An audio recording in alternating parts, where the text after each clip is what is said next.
Hello मेरे प्यारे viewers, कैसे हैं आप सभी लोग। आशा करती हूँ आप सभी लोग अच्छे होंगे। कहानी के लिए मेरे चैनल को सब्सक्राइब कीजिए, कहानी को लाइक और शेयर ज़रूर कीजिएगा और कहानी कैसी लगी प्लीज़ कमेंट बॉक्स में ज़रूर बताइएगा। कहानी को लेकर कोई भी राय सुझाव भी कमेंट बॉक्स में ज़रूर दीजिएगा। तो शुरू करते हैं आज की अपनी कहानी। घर में नेहा ने कदम अभी रखा ही था कि बेटा तरुण उस पर चिल्लाने लगा, मम्मी आपको पता है कि मैं करेले की सब्जी नहीं खाता हूँ, फिर भी आपने मेरे लिए कुछ और नहीं बनाया। बहुत जोर से भूख लगी है, घर में फ्रूट्स भी आप नहीं रखती। एक तो कॉलेज में आज प्रोफेसर ने पका दिया और फिर थके हारे आओ तो घर में कुछ मिलता ही नहीं है। पीछे पीछे बेटी तासी भी कमरे से बाहर आ गई। आज का दिन ही खराब है। एक तो क्लास टेस्ट अच्छा नहीं गया और आपने मेरे लिए सलाद भी काट कर नहीं रखा। आपको पता है कि मैं डाइटिंग पर हूँ। आपसे एक काम ढंग से नहीं होता। तरुण ने तासी की बात का समर्थन किया। हाँ, पापा भी सही कहते हैं कि तुम्हारी मम्मी किसी काम की नहीं, एक भी काम ढंग से नहीं करती, और रही सही कसर बच्चों की दादी ने पूरी कर दी। मेरा बेटा कभी गलत कह ही नहीं सकता। दो ही बच्चे हैं और उनकी भी ज़रूरत का ख्याल ढंग से नहीं रख पाती है। कितने दिनों से कह रही हूँ कि मेरे घुटनों में बहुत दर्द है, होम्योपैथिक तेल ला दो। मेरा चश्मा टूट गया है, उसे बनवा दो। लेकिन तेरी माँ को फुर्सत ही कहाँ है। सुबह बाजार गई थी और अब लौटी है। उड़ाओ पैसे, मेरा बेटा दिन रात मेहनत करे और तुम आराम से शॉपिंग करो। दादी की बात सुन तरुण और तासी भी मुस्कुराने लगे। यह देख नेहा को बहुत गुस्सा आया, लेकिन वह कुछ नहीं बोली। वह वैसे भी बहुत थकी थी और उन सबको बोलकर यह डांटकर अपने आप को और थकाना नहीं चाहती थी। किचन में जाकर पानी पिया, फिर उसने अपने हैंडबैग से सासू जी का चश्मा निकाला और उनको दे दिया। शॉपिंग बैग से होम्योपैथिक तेल निकालकर उनके सामने रख दिया। फ्रूट्स निकाले और धोकर फ्रूट्स बास्केट में रख दिए।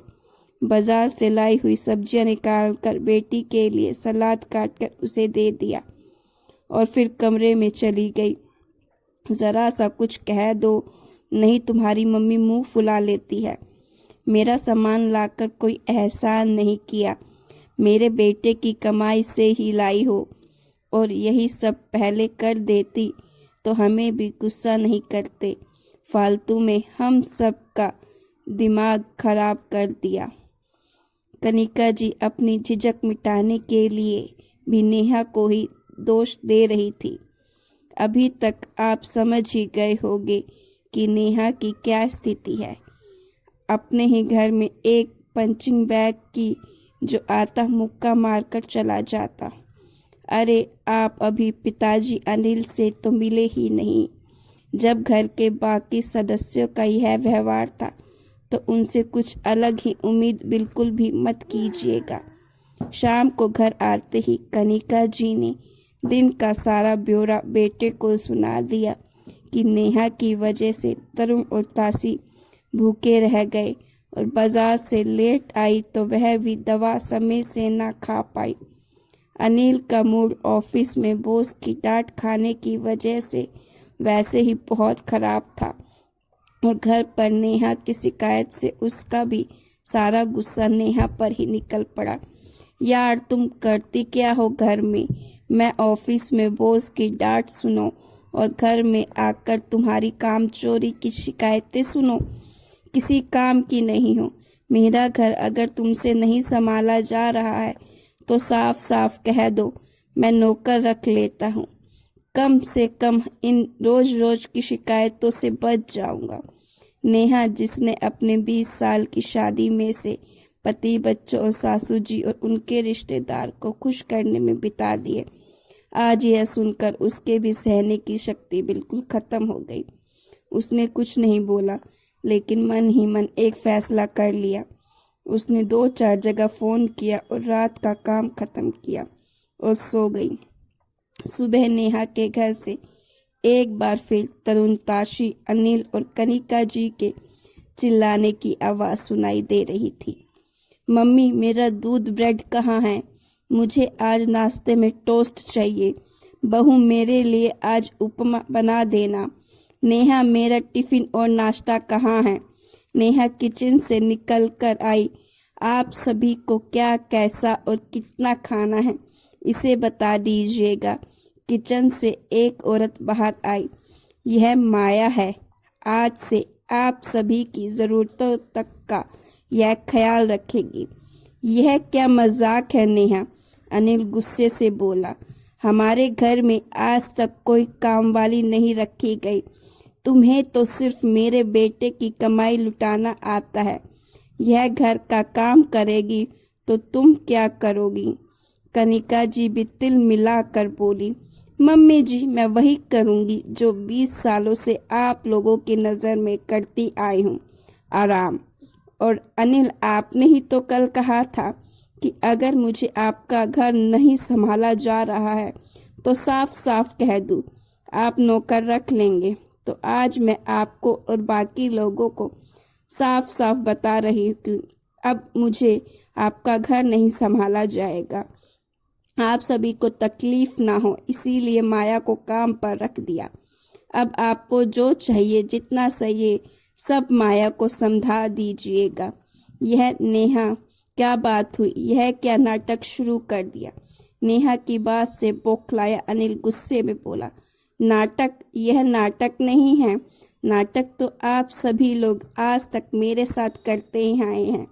आप पति बनने का, सासू जी माँ बनने का और तनुताशी अब उन्हें क्या कहें।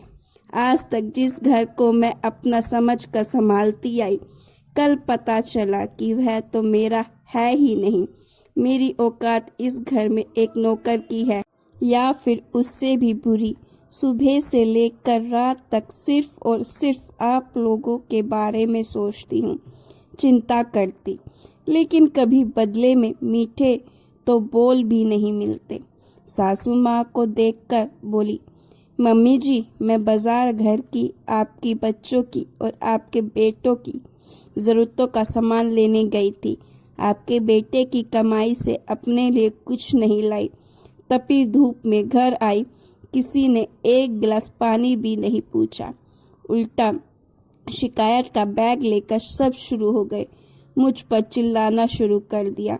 तरुण के कॉलेज में कुछ गलत हुआ तो उसका गुस्सा मेरे ऊपर निकाल दिया। ताशी का पेपर खराब हुआ तो उसने भी अपना गुस्सा मुझ पर निकाल दिया।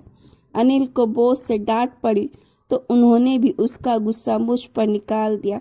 और मम्मी जी इन्हें पता नहीं मुझे कौन से जन्म की खुन्नस है। कभी आज तक प्यार के दो मीठे बोल बोले ही नहीं। आप सभी ने मुझे पंचिंग बैग समझ लिया है, जिसका मन करता है अपनी भड़ास और चिढ़ निकाल कर चला जाता है। हर बात पर मुझे सुना दिया जाता है। कभी भी आप लोगों ने मुझसे पूछा कि मुझे कोई तकलीफ है, तुम्हारी कोई चाहत है?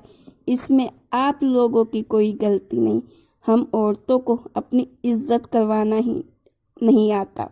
मम्मी जी आपका बेटा अगर ऑफिस में मेहनत करता है तो मैं भी दिन रात घर में मेहनत करती हूँ।